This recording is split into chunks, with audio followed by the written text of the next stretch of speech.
Hello everyone. Agriculture vision के YouTube channel पर आप सभी का हार्दिक स्वागत है। मैं संदीप बेनीवाल। आज अपन बात करेंगे कृषि विज्ञान के एक नए टॉपिक के बारे में जो जेट आईसीआर बीएचयू व कृषि प्रवेशक एग्जाम में बहुत ही इम्पोर्टेंट रहने वाला है। तो इससे पहले अपने दो चैप्टर्स की बात कर चुके हैं, मौसम एवं जलवायु और सिंचाई के बारे में। आईसीआर के बारे में भी अपना जिक्र किया था, कुछ जनरल एग्रीकल्चर की वीडियोस डाली हुई है, तो वो वीडियो यदि आपने नहीं देखी तो चैनल पर जाके आप उन वीडियो को भी जरूर देखें। और क्वेश्चन सीरीज के लिए हमारा टेलीग्राम चैनल ज्वाइन करें और क्विज के लिए टेलीग्राम ग्रुप ज्वाइन करें, जिसकी लिंक मैंने डिस्क्रिप्शन में दे रखी है। चलिए अपने स्टार्ट करते हैं आज अपने नया टॉपिक का नाम है खरपतवार।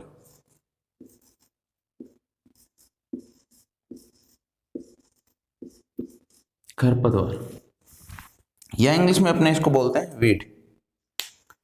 क्या नाम है? वीड। ठीक है, वीड टॉपिक अपने आज स्टार्ट करने वाले हैं। ठीक है, तो आपने नाम तो सुना होगा खरपतवार। क्या होते हैं खरपतवार? देखो, आपने सब जानते हैं कि खरपतवार क्या होते हैं। थोड़ा सा इसको डेफिनेशन के रूप में देख लेते हैं। वे अवांछित पौधे या वो अनचाहे पौधे जिनको अपने चाहते नहीं है, परंतु वो बिना उगाए, अपने उगाते भी नहीं उनको, फसलों के साथ खेत में उग जाते हैं। यानी कि कोई भी पौधा है, अपने इसको नहीं चाहा कि वो लगना चाहिए या अपने उसको नहीं लगाया और वो पौधा, कोई भी पौधा उग गया, बड़ा हो रहा है, उग गया, ग्रो हो गया, ग्रोथ कर रहा है, ठीक है, तो उसको अपने क्या बोलेंगे? खरपतवार बोलेंगे। ठीक है, तो अपने लिख लेते हैं, वे अवांछित पौधे, साथ साथ नोट करते जाओ, पौधे जो अनचाहे स्थान पर, यानी कि अपने उस स्थान पे चाहा नहीं कि ये पौधे ग्रो करें, उस स्थान पर बिना उगाए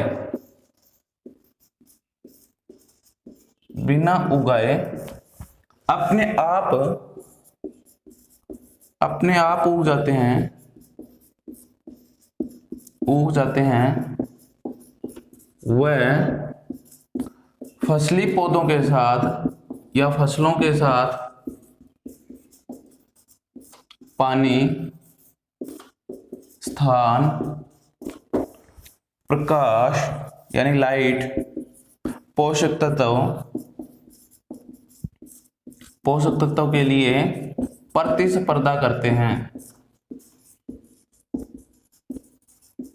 यानी कि उनसे पोषक तत्व, लाइट, प्रकाश, जो पानी है, उनको छीन लेते हैं, उनके हिस्से का भी ये खरपतवार ले लेते हैं। उससे क्या होता है? अपने को प्रतिस्पर्धा करते हैं। इससे लाभ की बजाय क्या होता है? किसानों को हानि होती है। लाभ नहीं होता, किसानों को हानि होती है। इससे लाभ की बजाय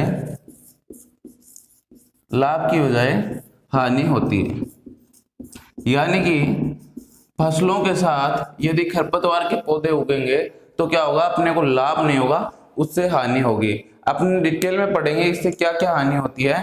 तो क्या होता है कि अपने को लाभ कम होते हैं। ऐसी बात नहीं है खरपतवारों से लाभ नहीं होते। कुछ खरपतवार है वो अपने के लिए यूजफुल भी रहते हैं। अपने इनके लाभ भी पढ़ेंगे, इनकी हानियां भी पढ़ेंगे, क्या क्या इनसे लाभ होता है, क्या क्या हानि होती है।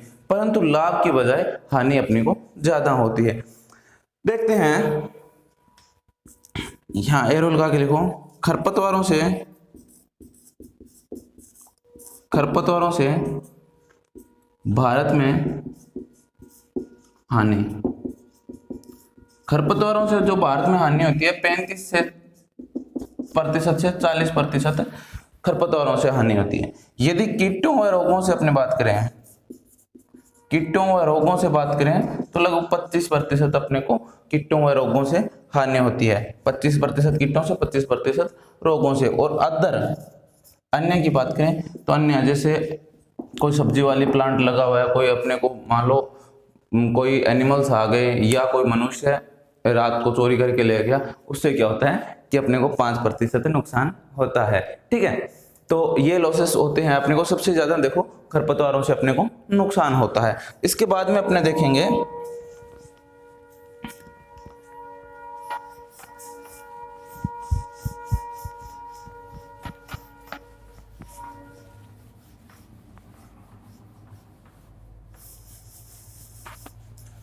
देखो खरपतवार विज्ञान है, एक बहुत बड़ा साइंस है खरपतवार। तो इसकी सबसे पहले जो नाम दिया था खरपतवार, वीड शब्द दिया था, इंग्लिश में इसको वीड बोलते हैं। वीड शब्द जेंथ्रो टूल ने दिया। किसने दिया? जेंथ्रो टूल ने दिया। ठीक है, वीड शब्द किसने दिया? जेंथ्रो टूल ने दिया। उसके बाद में अपने बात करते हैं father of weed science. Father of weed science, इतनी तो इंग्लिश आती होगी। यानी कि पिता माँ कौन है, पिता कौन है, पापा कौन है वीड साइंस के? तो पापा की यदि बात करें तो वो भी जेंथ्रो टूल है।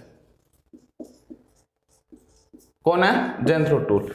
अब यदि अपने जेंथ्रो टूल की छोटी सी बात करें तो जेंथ्रो टूल की छोटी सी बात करें तो टिलेज होता है ना, टिलेज, उसमें जीरो टिलेज जो होता है, जीरो टिलेज यानी कि शून्य भूपरिष्करण, हिंदी में लिखें तो शून्य भूपरिष्करण, शून्य भूपरिष्करण, शून्य भूपरिष्करण के भी ये पापा है, जनक है। ठीक है, यदि अपने बात करें कि जेंथ्रो टूल है जो वीड साइंस के जनक है, और उसके बाद में बात करें तो शून्य भूपरिष्करण के भी जेंथ्रो टूल को जनक माना जाता है। उसके बाद में इनकी एक बुक बात करें, हॉर्स हस्बेंड्री,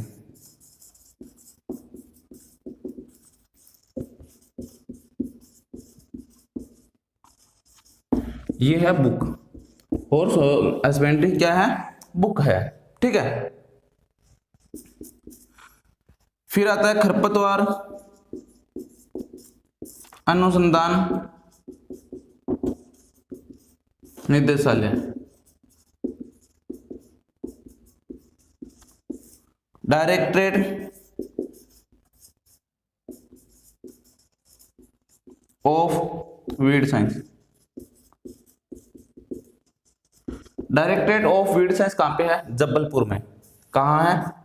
जबलपुर में। जबलपुर कहां है? एमपी में। इसकी स्थापना की यदि अपने बात करें तो 1988 में, 1988 में इसकी स्थापना हुई। कब हुई इसकी स्थापना? 1988। जल्दी से लिख लो, वीड जो शब्द है जेंथ्रो टूल ने दिया, और father of weed science Jethro Tull को बोला जाता है, और फादर ऑफ जीरो टिलेज या शून्य भूपरिष्करण के जनक किसको बोला जाता है? जेंथ्रो टूल को बोला जाता है। इसके बाद में अपने बात करेंगे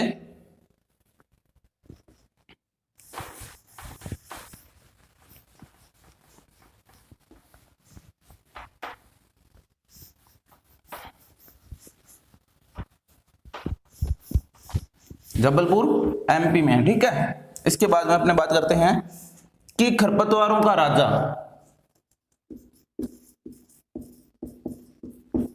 खरपतवारों का राजा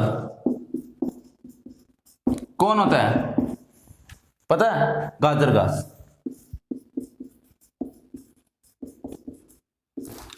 इसका वैज्ञानिक नाम है पार्थेनियम हिस्टोफोरस।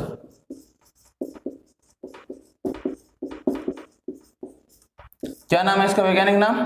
पार्थेनियम हिस्टोफोरस। याद रखना, थोड़े बहुत 10-15 नाम मैं आपको अंत में बताऊंगा कि कुछ वैज्ञानिक नाम है खरपतवारों के, वो आपको याद रखने हैं। पार्थेनियम हिस्टोफोरस, वहां पे क्या होता है, गाजर घास कई बार नहीं दिया जाता, डायरेक्ट इसका वैज्ञानिक नाम दे दिया जाता है पार्थेनियम हिस्टोफोरस। उसके बाद में अपने बात करते हैं कि विश्व में जो अपने पेस्टिसाइड, इंसेक्टिसाइड और हर्बिसाइड, फंजीसाइड जो भी यूज करते हैं उनका क्या सीक्वेंस रहता है। विश्व में यदि सीक्वेंस की बात करें तो सबसे ज्यादा हर्बिसाइड यानी कि शाकनाशी का उपयोग सबसे ज्यादा करते हैं। किसका प्रयोग करते हैं? शाकनाशी या हर्बिसाइड। ठीक है, उसके बाद में यदि अपने बात करें किसका करते हैं? इंसेक्टिसाइड।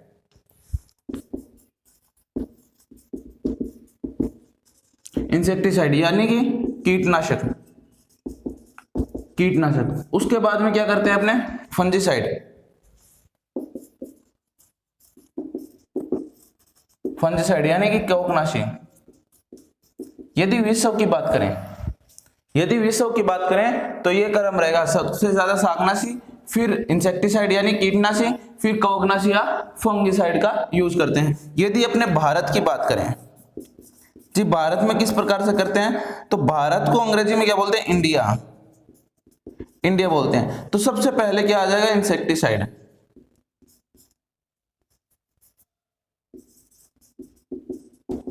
इंसेक्टिसाइड या कीटनाशक। फिर क्या करते हैं? कवकनाशी, फंजीसाइड। ये देखो, ये यहां से स्टार्ट करते हैं भारत में, इसको छोड़ देते हैं, इसको छोड़ देते हैं, भारत वाले इसको छोड़ देते हैं, कवकनाशी। ठीक है, इसके बाद इसको क्या करते हैं? यहां पे ले जाते हैं, इसको क्या ले? लास्ट में ले जाते हैं, हर्बिसाइड, हर्बिसाइड्स या शाकनाशी। देखो, भारत में सबसे ज्यादा लॉस किससे होता है? नुकसान किससे होता है? खरपतवार से होता है, 35 से 40%। भारत वाले क्या करते हैं? खरपतवार नाशी का यूज नहीं करते। भारत वाले क्या करते हैं? खरपतवार नाशी का यूज नहीं करते। सबसे पहले कीटनाशी। कीटों से नुकसान 20-25% होता है, परंतु सबसे ज्यादा क्या है? कीटनाशी का यूज करते हैं। अब कुछ इंपॉर्टेंट पॉइंट्स हैं, वो मैं आपको लिखा देता हूं।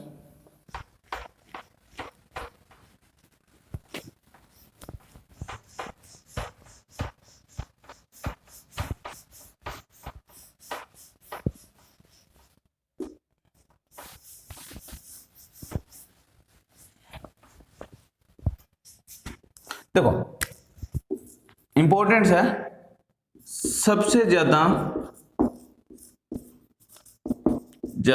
शाकनाशी, शाकनाशी का प्रयोग, शाकनाशी और हर्बिसाइड बोलते हैं। ठीक है, ये इंग्लिश में याद रख लेना। शाकनाशी का प्रयोग कौन सी फसल में करते हैं? कॉफी में करते हैं। कौन सी में करते हैं? कॉफी में करते हैं। और सबसे ज्यादा पेस्टिसाइड या कीटनाशी का प्रयोग, पेस्टिसाइड बोलते हैं, ठीक है, का प्रयोग कौन सी फसल में करते हैं? सबसे ज्यादा करते हैं कपास में, उसके बाद में चावल में, और उसके बाद में सब्जियों में। देखो, सबसे ज्यादा शाकनाशी या हर्बिसाइड का उपयोग कॉफी में करते हैं, उसके बाद में बात रही पेस्टिसाइड का प्रयोग कपास में सबसे ज्यादा करते हैं, उसके बाद में चावल में करते हैं, उसके बाद में सब्जियों में करते हैं। सर्वाधिक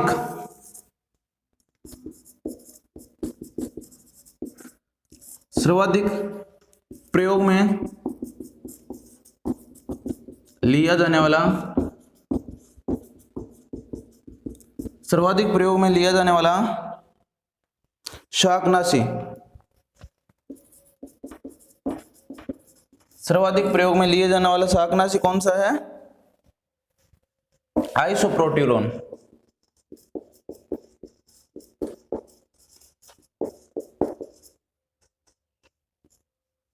कौन सा है? आइसोप्रोट्यूरोन। सर्वाधिक जो शाकनाशी है कौन सा उपयोग में लेते हैं? अपने आइसोप्रोट्यूरोन का उपयोग करते हैं अपने। ठीक है, इसके बाद में अपने देखते हैं भारत में जो है सर्वाधिक, चलो विश्व की बात करते हैं। विश्व में सर्वाधिक पेस्टिसाइड यूज करने वाला यानी कीटनाशी का प्रयोग करने वाला देश कौन सा है? यदि सर्वाधिक पेस्टिसाइड का उपयोग करने वाला देश पूछा जाए तो जापान है। जापान है वो कितना करता है? 10 kg प्रति हेक्टेयर की दर से वो यूज करता है पेस्टिसाइड को। ठीक है, यदि अपने भारत की बात करें, भारत में कीटनाशी का उपयोग और भारत में शाकनाशी का उपयोग, यह है जी 0.5 kg प्रति हेक्टेयर। ठीक है, कितना है? भारत में कीटनाशक का प्रयोग कितना है? 0.5 kg प्रति हेक्टेयर करते हैं, यानी कि ये सबसे ज्यादा उपयोग किया जाने वाला है वो जो है 0.5 kg प्रति हेक्टेयर। सबसे ज्यादा कीटनाशक उपयोग करते हैं ना भारत में। उसके बाद में यदि शाकनाशी की बात करें, 40 ग्राम प्रति हेक्टेयर, 40 ग्राम प्रति हेक्टेयर भारत में उपयोग करते हैं। जल्दी से लिख लीजिए, उसके बाद में अपने आगे चर्चा करेंगे कि अपने आगे क्या पढ़ने वाले हैं। जल्दी से लिख लीजिए, लिख लिया? तो जी साफ कर देते हैं। इसके बाद में अपने देखेंगे खरपतवारों से लाभ और खरपतवारों से हानियां। क्या देखने वाले हैं? खरपतवारों से लाभ और खरपतवारों से हानियां।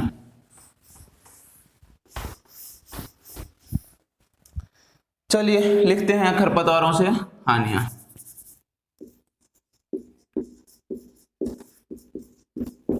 खरपतवारों से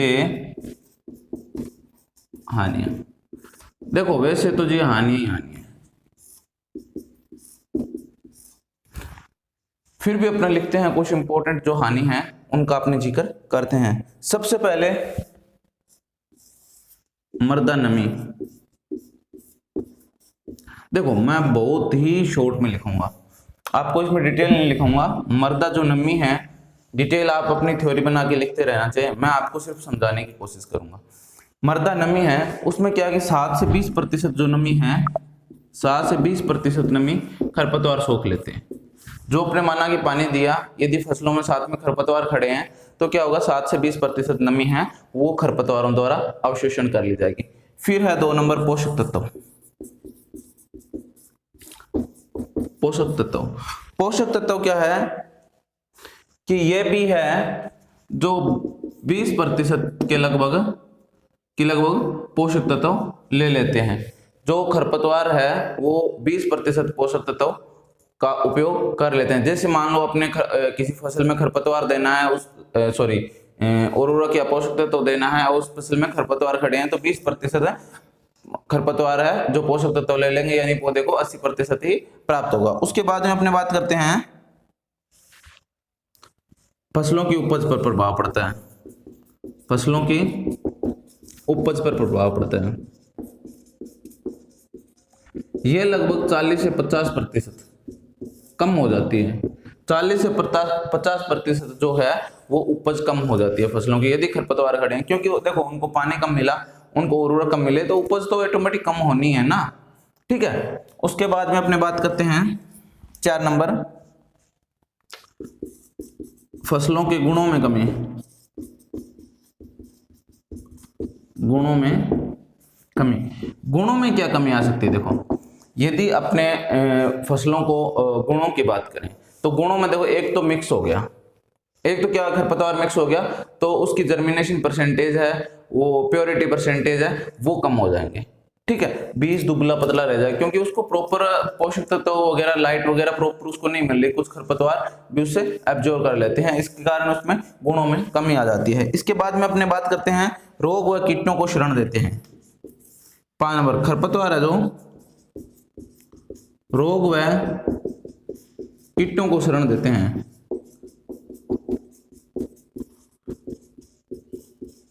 रोग व कीटों को शरण देते हैं। देखो जंगली गाजर है जो वो गाजर पर लगने वाले कीटों को कीटों को शरण देती है। ठीक है, जंगली जई गेहूं की रस्ट व जई में लगने वाले रोगों के जो कोजल ऑर्गेनिज्म होते हैं, जो वाहक होते हैं, उनको शरण देते हैं। उसके बाद में अपने बात करते हैं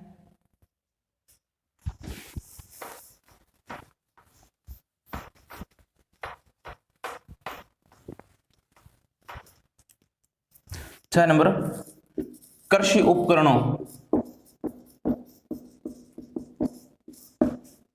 को हानि होती है। कृषि उपकरणों को कैसे हानि होती है? जैसे कोई बहुत बड़ा खरपतवार है, जैसे आक है, तो क्या होगा कि वो कृषि उपकरण जब अपने यूज कर रहे होते हैं तो उसमें क्या होगा, अटक जाएगा और वो टूटने का डर रहता है। ठीक है, वो इस प्रकार से नुकसान हो जाता है। देखो 7 नंबर, भूमि की उत्पादकता पर सेम बात आ गई। भूमि की उत्पादकता क्या होगी? फसलों की उत्पादकता होगी। ठीक है, फसलों की उत्पादकता कितनी हो रही है, वो उत्पादन में कमी आ जाएगी। इस प्रकार से भूमि की उत्पादकता कम हो जाएगी, यानी प्रति हेक्टेयर जो अपने को उपज मिलती है वो कम मिलेगी। 8 नंबर, किसानों की आय। किसानों की आय तो देखो कम होनी है। क्यों होनी है किसानों की आय कम? क्योंकि देखो एक तो गुणवत्ता में कमी आ गई, फसलों की गुणवत्ता में कमी आ गई। दूसरी क्या बात होती है, मैंने कि आपको बताया था कि फसलों की उपज में भी कमी होती है। इस प्रकार से किसानों को आय में कमी आ जाती है, क्योंकि उपज भी कम होगी और अपने पास क्वालिटी और क्वांटिटी दोनों कम हो जाती है, गुणवत्ता भी कम हो जाती है और अपने पास वेट भी कम हो जाता है। ठीक है, इसके बाद में अपने देखते हैं कुछ खरपतवार हैं वो रोग उत्पन्न करते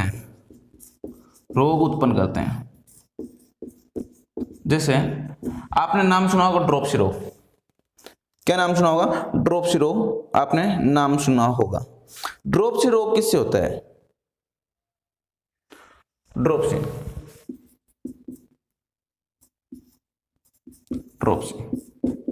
ये क्या होता है कि सरसों के तेल में, सरसों के बीज में जब अपने तेल निकलवाने जाते हैं ना, बीज में सत्यानाशी के बीज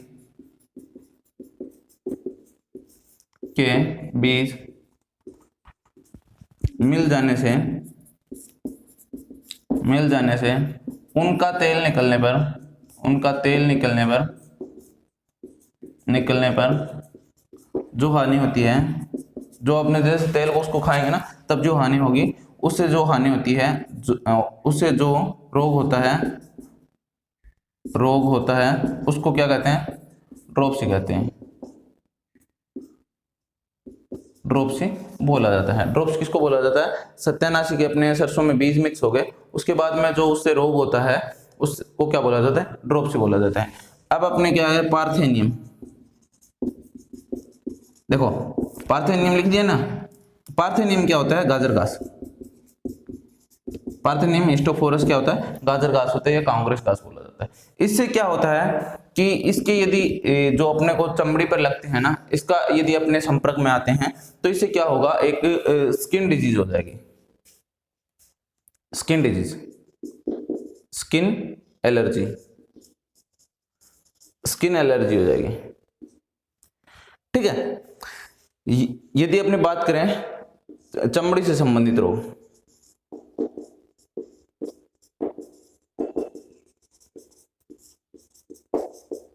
देखो श्वसन से संबंधित रोग हो जाते हैं।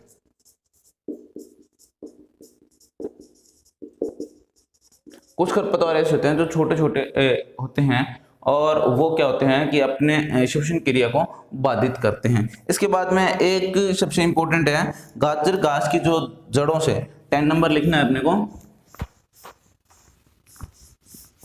गाजर की घास की जड़ों में क्या होता है कि एक रसायन पाया जाता है। गाजर घास की जड़ों से निकलने वाले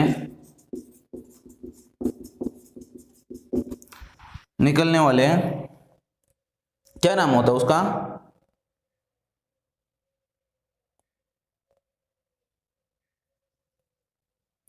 ट्रांससिनेमिक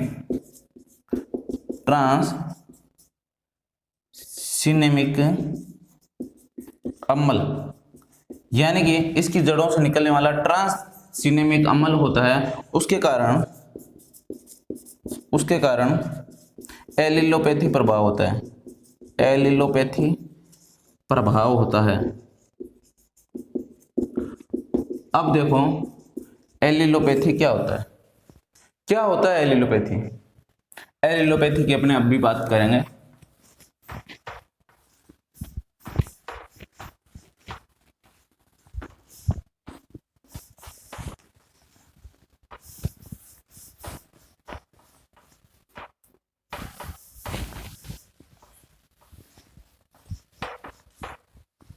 देखिए एलिलोपैथी क्या होता है,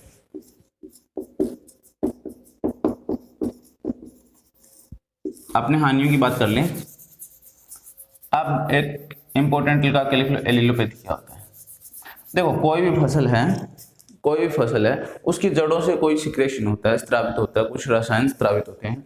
जैसे इसको जो अमल था उससे क्या होता है कि जो दूसरी फसलें होती है वो अब क्या है कि ग्रो नहीं कर पाती, अच्छे से ग्रो नहीं कर पाती, उससे उसे एलिलोपैथी प्रभाव बोलते हैं। चाहे वो फसलें हैं, चाहे वो खरपतवार है, चाहे वो वृक्ष है, चाहे कुछ भी है, उससे क्या होता है कि कुछ पौधे होते हैं, पौधे बोले जिसको खरपतवार नहीं बोल सकते, कुछ फसलों से भी स्रावित होता है, ठीक है। तो कुछ पौधे अपनी जड़ों से एक रसायन स्रावित करते हैं जिससे दूसरी फसल को या दूसरे पौधे को नुकसान होता है, तो इसको क्या बोलते हैं? एलिलोपैथी प्रभाव बोलते हैं। देखो कुछ पौधों की जड़ों से केमिकल या रसायन स्रावित होते हैं जिससे भूमि में कुछ अन्य पौधे हैं, देखो सभी तो नहीं बोल सकते कि सभी ग्रो नहीं करते, कुछ पौधे उसको क्या है कि सूटेबल नहीं होते, कुछ पौधे उग नहीं पाते या उनकी वृद्धि प्रभावित होती है या उनकी ग्रोथ नहीं हो पाती, वृद्धि प्रभावित होती है, ठीक है। उनको क्या बोल देता है? इस प्रभाव को एलिलोपैथी बोला जाता है।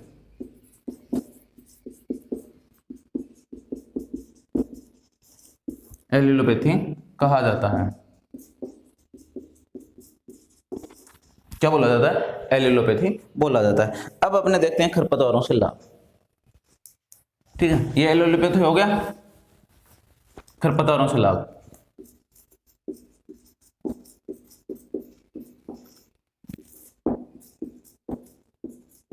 देखो खरपतवारों से कुछ लाभ भी होते हैं, लाभ का अपने जिक्र अभी करते हैं।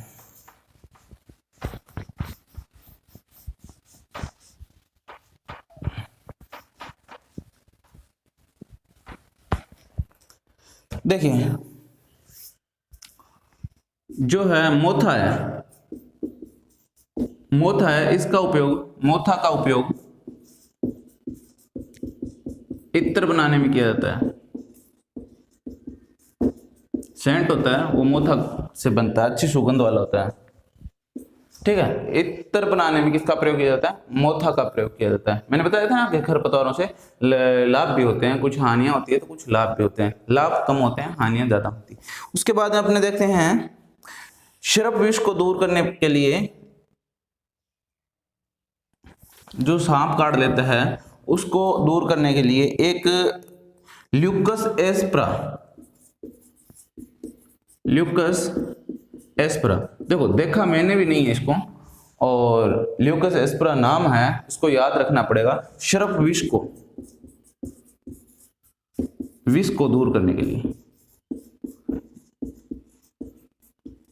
देखो ये ना तो आपने देखा होगा ना मैंने देखा होगा, ये क्या है कि अपने को पढ़ना पड़ेगा। ल्यूकस एस्परा है वो सांप के काटे हुए विष को है, जहर को है, वो दूर करने के लिए इसका प्रयोग किया जाता है। उसके बाद में देखते हैं जलीय प्रदूषण को कम करने के लिए, प्रदूषण को कम करने के लिए जलकुंभी का प्रयोग करते हैं। किसका प्रयोग करते हैं? जलकुंभी का प्रयोग करते हैं। ठीक है, और एक नोट लगा के लाइन लिख लो, वर्तमान में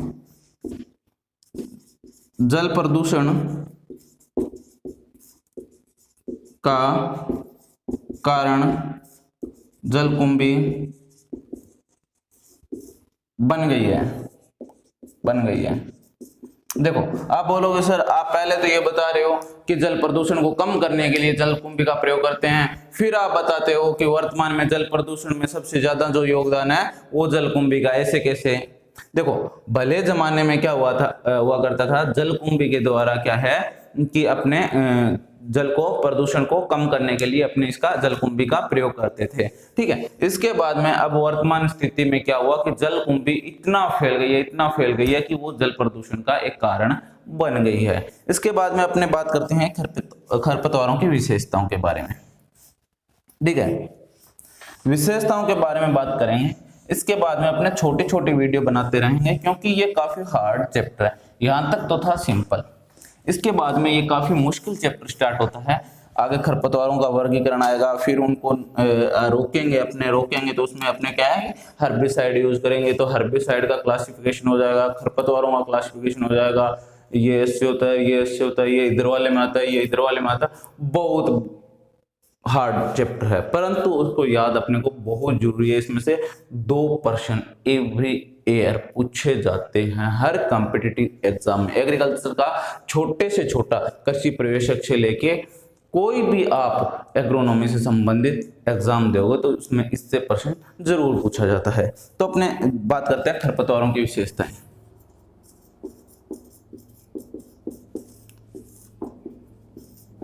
विशेषताएं में क्या बात करते हैं? देखो, आप खरपतवारों का अपने जिक्र करेंगे डिटेल में। तो सबसे पहली विशेषता क्या होती है कि ये जो खरपतवार होते हैं ना, इनका क्या है कि सुषुप्त अवस्था बीजों की बहुत ही लंबी होती है। सुषुप्त अवस्था क्या होती है? देखो, सुषुप्त अवस्था आप अपने लिखते हैं सुषुप्त अवस्था, डोरमेंसी।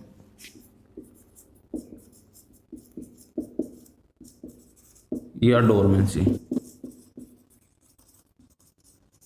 डोरमेंसी, ठीक है। सुषुप्त अवस्था क्या होती है कि लंबी होती है। सुषुप्त अवस्था लंबी होती है। सुषुप्त अवस्था क्या होती है? एक ऊपर हाशिए में लिख लो, ऊपर सुषुप्त अवस्था की परिभाषा लिख लो कि जब कोई भी बीज है आपने बोया उसको, ठीक है, उसको क्या है कि फेवरेबल यानी कि उसको जैसा वो चाहता है वैसा वातावरण मिल रहा है, परंतु फिर भी क्या है वो उग नहीं रहा या अपनी ग्रोथ को नहीं कर रहा, वो बिल्कुल भी वो जर्मिनेट नहीं हुआ, तो वो क्या होगा, सुषुप्त अवस्था में होता है। ठीक है, वो नहीं उगना चाहता, ठीक है, किसी कारण से वो नहीं उगना चाहता, उसको सुषुप्त अवस्था बोला जाता है। यदि अपने बीज को फेवरेबल कंडीशन मिले फिर भी वह नहीं उगे, ठीक है, तो वो क्या होता है कि वो सुषुप्त अवस्था में होता है। और ये जो देखो अपने फसलों की होती है वो बहुत कम होती है, 1 से 2 साल में यदि अपने उसको नहीं उगाएंगे ना भूमि के अंदर, तो वो क्या होगा कि वो खराब हो जाएगा। ठीक है, वो क्या हो जाएगा, खराब हो जाएगा, उसके बाद में वो नहीं उग पाएगा। परंतु जो खरपतवारों की सुषुप्त अवस्था होती है लगभग 5-10 साल और 20 साल तक, कई खरपतवारों की 20-20 साल तक सुषुप्त अवस्था होती है। तो अपने देखते हैं सुषुप्त अवस्था के बारे में। बथुआ की जो सुषुप्त अवस्था होती है, बथुआ 20 से 25 ईयर, 25 वर्ष। गेहूं 4 से 5 वर्ष। इसमें से प्रश्न कैसे पूछा जाता है कि देखो सबसे अधिक सुषुप्त अवस्था किसकी होती है जी, अपने बथुआ की होती है। उसके बाद में कैसे प्रश्न पूछा जा सकता है, बथुआ की सुषुप्त अवस्था कितनी होती है, 20 से 25 ईयर होती है। गेहूं की कितनी होती है, 4 से 5 ईयर होती है। इस प्रकार के इसमें छोटे छोटे प्रश्न पूछे जाते हैं। 2 नंबर अपने बात करते हैं, बीज उत्पादन अधिक करते हैं। बीज उत्पादन आदि करते हैं, क्योंकि इनके बीज क्या होते हैं कि फसलों की अपेक्षा बहुत छोटे होते हैं। छोटे होते हैं क्या कि नंबर ऑफ सीड ज्यादा होते हैं। नंबर ऑफ सीड ज्यादा होंगे तो देखो, माना कि एक फसल है वो 5 बीज उत्पादन कर रही है, बड़े बड़े बीज उत्पादन कर रही है, ठीक है, उससे अपने क्या है कि अच्छी इनकम प्राप्त हो रही है, उसमें वेट काफी ज्यादा होगा तो अपने को इनकम अच्छी प्राप्त होगी। खरपतवार क्या करते हैं, इनकी दूसरी पॉलिसी होती है, इनका राज बहुत खतरनाक होता है, तो वो क्या करेंगे कि छोटे छोटे बीज उत्पादन कर देंगे, बिल्कुल हल्के हल्के, वो क्या है कि एक स्थान से दूसरे स्थान पर जल्दी से चले जाएंगे। तो क्या होगा कि छोटे छोटे बहुत सारे बीज उत्पादन कर देंगे। मान लो फसल ने की 5, ये कर देंगे 50 बीज उत्पादन। अब फसल वाले 5 में से 10% उगेंगे तो कितना उगेंगे, 1 या 2 बीज उगेंगे, 1 बीज उगेगा। यदि 10% उगेगा तो सॉरी 20% उगेगा तो 1 बीज उगेगा, ठीक है। तो वो क्या हुआ, 20% में 1 बीज होगा। यदि उन्होंने 50 कर दिए तो वो कितने उग जाएंगे, 10 बीज उग जाएंगे। तो 10 पौधे एक साथ उगेंगे, वो 50-50 बीज उत्पादन करेंगे और वो एक उग के 5 बीज उत्पादन करेगा। तो कितना बड़ा ये चलता रहता है, तो बीज उत्पादन अधिक होता है। अब बीज उत्पादन कुछ फसलों के पूछे जाते हैं, कुछ खरपतवारों के पूछे जाते हैं। देखिए अपने स्टार्ट करते हैं। सबसे पहले बीज है जो गाजर घास का। गाजर घास 5000 सीड पर प्लांट, 5000 बीज प्रति पौधा उगते हैं। कितने, 5000 सीड प्रति पौधा, ठीक है। उसके बाद में अपने बात करते हैं अमर बेल, ये 87 के भी हैं। गाजर घास और 87 दोनों 5000 करते हैं। फिर करते हैं अमर बेल की बात अपने। अमर बेल 1 लाख नहीं सॉरी, अमर बेल करती है 16,000 सीड प्रति प्लांट। कितने हो गए, 16,000 सीड प्रति प्लांट। अमर बेल कितनी कहती है, 16,000 सीड प्रति प्लांट। उसके बाद में करते हैं बथुआ 72,000 सीड प्रति प्लांट, ठीक है। उसके बाद में आगे बात मकोए खरपतवार है, वो 1,75,000 सीड प्रति प्लांट, ठीक है। उसके बाद में सबसे ज्यादा जो बीज उत्पादन करता है वो है जंगली चौलाई 1,96,000। एक पौधे से 1,96,000 बीज प्राप्त होते हैं। देखिए 87 या गाजर घास 5,000 बीज प्रति पौधा। उसके बाद में आती है अमरबेल 16,000 बीज प्रति पौधा। बथुआ आता है 72,000। उसके बाद में मकोई आता है 1,75,000 और सबसे ज्यादा होता है जो जंगली चौलाई का होता है वो 1,96,000। इसमें से ये प्रश्न पूछा गया है कि जंगली चौलाई कितना बीज उत्पादन करती है, तो 1,96,000 उत्पादन करती है। बथुए का पूछा गया है काफी बार कि बथुआ एक पौधा कितना बीज उत्पादन करता है, तो 72,000 उत्पादन करता है। सबसे ज्यादा जो पूछा जाता है ये पूछा जाता है सबसे ज्यादा बीज उत्पादन है वो कौन सा खरपतवार करता है, तो जंगली चौलाई है, वो 1,96,000 बीज प्रति पौधा उत्पादन करते हैं, ठीक है। अब अपने आगे बात करते हैं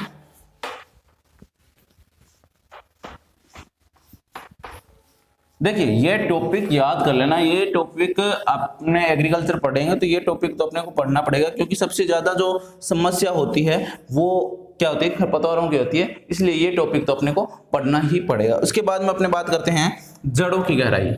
4 नंबर, जड़ें अधिक गहरी होती हैं।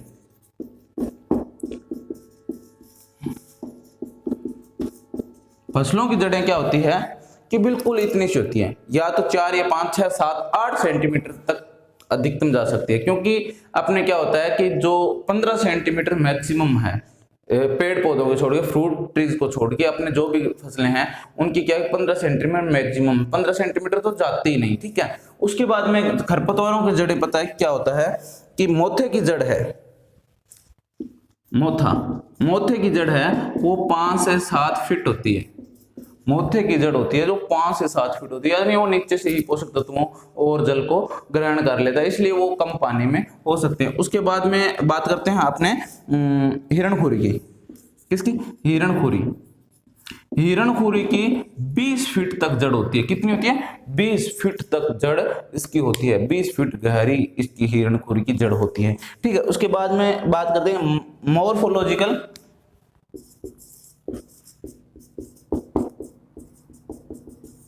मॉर्फोलॉजिकल समानता, यानी कि वो दिखने में क्या होंगे कि फसल वाले पौधों के समान दिखेंगे। तो अपने क्या है कि इनका नियंत्रण या कंट्रोल है जो नहीं कर सकते हैं। ठीक है, देखो गेहूं सा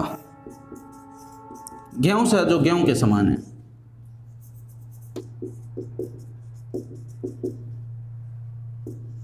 ठीक है, और उसके बाद में जलकुंभी है,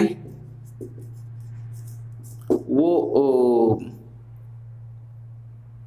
चावल के समान है, धान के समान है, धान के पौधे के समान होती है। ठीक है, तो अपने को इसमें क्या पहचान नहीं कर सकते। सत्यानाशी के बीज है, सत्यानाशी के बीज है जो सरसों से मिलते जुलते हैं। किससे मिलते जुलते हैं? सरसों से मिलते जुलते हैं। तो अपने इसकी क्या है कि पहचान नहीं कर सकते। यदि पहचान नहीं कर पाएंगे तो क्या होगा कि अपने को कंट्रोल नहीं कर पाएंगे। उसके बाद में अपने बात करते हैं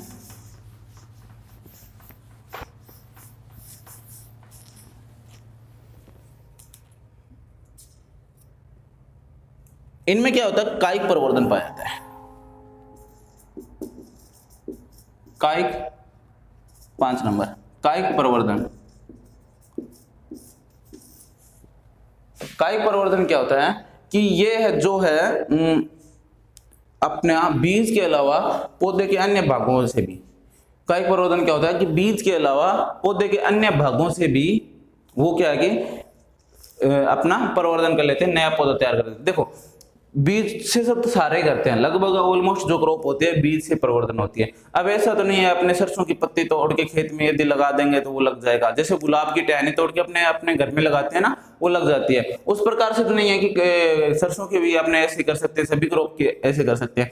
तो ऑलमोस्ट क्या होता है कि खरपतवार में ऐसा होता है कि उनकी टांग पूंछ कुछ भी तोड़ के यदि अपने दूसरे खेत में लगा देते हैं ना, तो वो क्या होता है कि जर्मिनेट हो जाती है या अपना बढ़वार वापस स्टार्ट कर देती है, एक नए पौधे का जन्म दे देती है। ठीक है, अब कुछ इसमें एग्जांपल है कि कायिक प्रवर्धन के किस किस प्रकार से वो होती है। देखो रनर्स, राइजोम। ठीक है, रनर्स और राइजोम से क्या होता है, बरमूडा घास होता है, बरमूडा घास। ये आगे भी अपने क्लासिफिकेशन में भी पढ़ेंगे। बरमूडा घास होता है, उसका रनर्स होता है, राइजोम से इसका प्रवर्धन होता है। ठीक है, सिर्फ राइजोम से यदि बात करें, सिर्फ यदि राइजोम से यदि बात करें तो अपने टाइगर घास और अपने जॉनसन घास। कौन सा? जॉनसन घास। जॉनसन घास और टाइगर घास है वो सिर्फ राइजोम से होते हैं। उसके बाद में अपने बात करते हैं ट्यूबर से, कंद या ट्यूबर से। जैसे आलू का होता है ना, वैसे मोथा का होता है। जब मोथा पिंक स्टेज में होता है ना, पिंक स्टेज में, ठीक है, उस पिंक नहीं सॉरी पर्पल बैंगनी कलर का होता है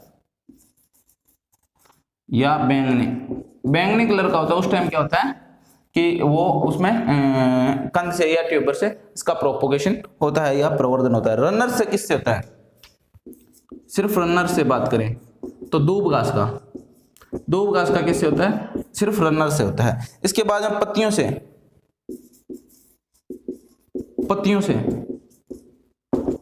पत्थर चट्टा, पत्तियों से किसका होता है? पत्थर चट्टा का। उसके बाद में तना अमरबेल, तने से किसका होता है? अमरबेल का होता है। जड़ से किसका होता है? जड़ से हिरणखूरी। किससे होता है? जड़ से हिरणखूरी। ऑफशूट से किसका होता है? ऑफशूट से किसका होता है? जलकुंभी। किसका होता है? जलकुंभी का। किससे होता है? ऑफशूट से होता है। इस प्रकार इसमें क्या होता है कि पौधे के अन्य भाग से पत्ती है, तना है, जड़ है और रनर सक्कर्स, यानी कि प्लांट का कोई भी पार्ट अपने यूज करके उसको आगे प्रवर्धित किया जा सकता है, नया पौधा तैयार किया जा सकता है। ठीक है, अब चलते हैं अपने आगे, नेक्स्ट देखते हैं।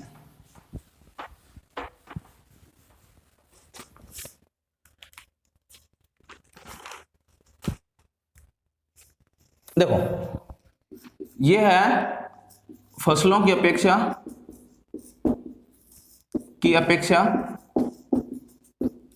वृद्धि जल्दी करते हैं। फसलों की अपेक्षा वृद्धि जल्दी करेंगे तो क्या होगा, फसलें अपने इतनी सी होगी, ठीक है, वो खरपतवार इतने बड़े हो जाएंगे, तो उसके पे क्या है कि छाया पड़ने लग जाएगी, तो फसल का पौधा डेड हो जाएगा, उसको प्रकाश संश्लेषण के लिए प्रकाश नहीं मिलेगा और वो डेड हो जाएगा, ठीक है, या कमजोर रह जाएगा। उसके बाद में अपने बात करते हैं बीज उत्पादन भी जल्दी कर देते हैं, यानी इनका लाइफ साइकिल, जीवन चक्र होता है वो कम होता है, जीवन चक्र कम होता है। फसलें 6 महीने में पक्के तैयार हो जाएगी, ये 6 महीने में 2 बार हो जाएंगे, ये 2-3 महीने में पक्के तैयार हो जाते हैं, अपने बीज उत्पादन कर देते हैं, अगले फसल के लिए पक्के काम कर देते हैं, ठीक है। उसके बाद में अब क्या होता है, परिपक्वता जल्दी होती है इसमें। ये तो बीज उत्पादन में मान लो परिपक्व होंगे तभी तो बीज उत्पादन जल्दी होगा। परिपक्वता, फिर भी आप कंफ्यूज नहीं हो, जल्दी होती है। देखो बढ़ेंगे जल्दी, बीज उत्पादन जल्दी करेंगे तो मैच्योर तो होंगे ना, मैच्योर होंगे तभी बीज उत्पादन करेंगे। तो देखिए अपने नेक्स्ट चर्चा है जो नेक्स्ट एपिसोड में करेंगे, खरपतवारों का अपने वर्गीकरण नेक्स्ट एपिसोड में करेंगे, उसके बाद शाकनाशियों का वर्गीकरण उससे अगले एपिसोड में करेंगे। तो थोड़ा थोड़ा करके चलेंगे तो आप भी बोर नहीं होंगे, ये काफी मैं आपको बता रहा हूँ कि काफी हार्ड चैप्टर है। अब अपने देख लेते हैं, थोड़ा सा रिवाइज कर लेते हैं अपने इस चैप्टर में किस चीज का जिक्र किया था। सबसे पहले अपने खरपतवार की डेफिनेशन देखी थी कि वो पौधे जो अपने बिना चाहे बिना उगाए उग जाते हैं और अपनी वृद्धि करते हैं, वो खरपतवार कहलाते हैं, वीड कहलाते हैं। आपने देखा होगा बहुत सारे वीड आपके आसपास होंगे, खरपतवार आपके आसपास होंगे, आप खेत में जाते होंगे तो आपको पता होगा। तो उनका एक नाम लिखिए, पापा मम्मी से पूछिए इनका क्या नाम है, इनका क्या नाम है, इस प्रकार से आप अपनी एक टेबल बनाइए। तो देखो जो देखा होगा वो ज्यादा याद रहेगा। देखो खरपतवार मैं आपको बता दें दूब घास ऐसा होता है, ये होता है, वो होता है, तो आपको ज्यादा याद नहीं रहेगा। फिर आप क्या करना, उनका एक टेबल बनाना कि वो कैसा होता है, तो आगे जो क्लासिफिकेशन है वो पढ़ेंगे ना, तो अपने को थोड़ा सा सहायता मिलेगी, ठीक है। तो अपने को क्योंकि वो देखे होंगे तो नाम जल्दी याद हो जाते हैं। उसके बाद में आपने पढ़ा था जो डायरेक्टर ऑफ वीड साइंस है वो है जबलपुर में, एमपी में 1988 में इसकी स्थापना हुई थी। उसके बाद में अपने फादर ऑफ वीड साइंस या वीड जो शब्द है, खरपतवार शब्द है, वो किसने दिया, तो वो है जो जेंथ्रो टूल ने दिया। उसके बाद में अपने चर्चा की थी कि हॉर्स सोइंग हस्बेंड्री है जो इन्होंने बुक लिखी थी। उसके बाद अपने देखा था टिलेज है, जीरो टिलेज है, भूपरिष्करण है, उसके जनक भी जेंथ्रो टूल को बोला जाता है। भूपरिष्करण पर एक अच्छा अपना चैप्टर है, वो अपने कभी अपलोड करेंगे तो वो भी वीडियो जरूर देखना, उसमें से भी कई बार प्रश्न पूछे जाते हैं, ठीक है। उसके बाद में अपना देखा था कि इनका वर्ग कैरेक्टर क्या होते हैं, गुण क्या होते हैं, इनके क्या क्या गुण होते हैं, ये बीज उत्पादन अधिक करते हैं, कौन सी फसल के कितने बीज थे, सबसे ज्यादा जंगली चौलाई करता है, मोथा भी काफी बीज उत्पादन करता है, तो इस प्रकार से सत्यानाशी है, मकोई है, ये काफी बीज उत्पादन करते हैं, बथुआ है, काफी बीज उत्पादन करते हैं। इसके बाद में आपने देखा था कि इनकी जड़ें गहरी होती है, ये कायिक परिवर्तन से परिवर्तित हो जाते हैं और इनमें सुसुप्त अवस्था अधिक लंबे समय तक पाई जाती है। फिर अपने इसकी लाभ और हानियों की भी चर्चा की थी। कुछ खरपतवार है जिनसे अपने को लाभ होता है, जैसे मोथे से अगरबत्ती बनाने में और सर्प के विष को दूर करने में किया जाता है और जल प्रदूषण को कम करने के लिए किया जाता है। फिर अपने हानियां देखी थी, इनकी काफी सारी हानियां, जल प्रदूषण का सबसे बड़ा कारण भी जलकुंभी ही है और इनसे एलर्जी हो जाती है, कुछ रोग हो जाते हैं, ड्रोपसी रोग हो जाता है, एलर्जी होती है, स्किन डिजीज होती है, स्किन के चमड़ी के रोग होते हैं। इसके बाद में अपने देखा था कि इससे बहुत सारी अपने को हानियां होता है, फसलों को भी प्रभावित करते हैं, उत्पादन को भी प्रभावित करते हैं और गुणवत्ता को भी प्रभावित करते हैं। तो चलिए अपने मिलते हैं नेक्स्ट एपिसोड में। Thank you.